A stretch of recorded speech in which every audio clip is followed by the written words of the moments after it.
Petisyon sa pagpauntat sa pagpatuman sang real property tax increase sa Iloilo City ginpasaka sang duha ka kompaniya sa Korte Suprema. Yaring balita nga aton gintutukan.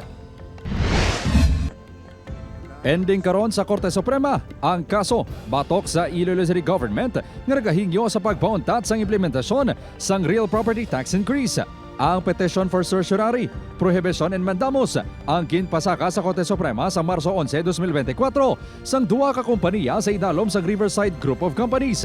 Ginpahayag sang co-owners ang kompaniya nga exorbitant akong tuman kataas ang pagsaka sang RPT sa syudad. Ang RPT sang isa nila ka kompaniya ang nagsaka sa 7.5 million pesos sang 2024. Humalin sa masobra 500,000 lang sang 2023. Samtang naglabot naman sa masobra 3.3 million pesos ang RPT sang isa pagid nila ka kompaniya halin sa masobra 300,000 pesos lang. Naglabot man kuno sa 700%, tubtob 6,000% ang pagsaka sang ila RPT. Bangod sini, ginako sa mga kompaniya nga nagsirado na lang ang pila nila ka tenants bangod hindi nakasarang magbayad. Because it's a matter of survival. We were forced to charge parking fees along our roads sa Riverside Boardwalk Complex para lang maka-extra income kami para makabayad ng RPT.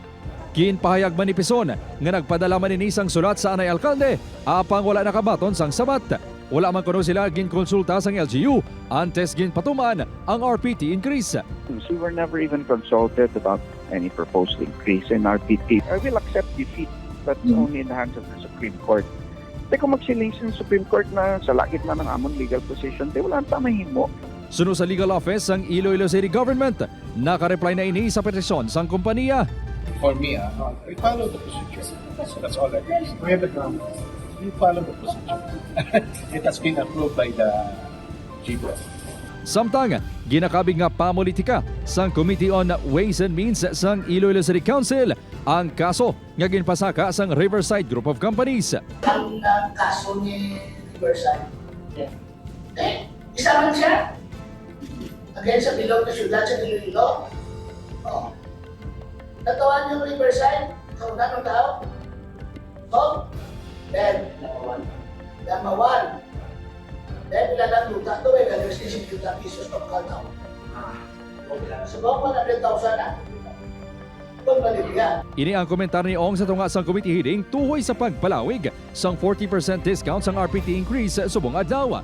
Ginpanindugan sang LGU nga kinahanglan na gid magbasa ka sang RPT bangod ginapa-update na ini sang Commission on Audit. Ginako naman sang Iloilo City Budget Office nga makompromiso ang pagdulong sang serbisyo sang LGU sa mga pumuluyo kung palawigon nagdiskwento tubtob 2028. Optimize our capacity to give these services. So medyo magkabay siya, triple picture po niya.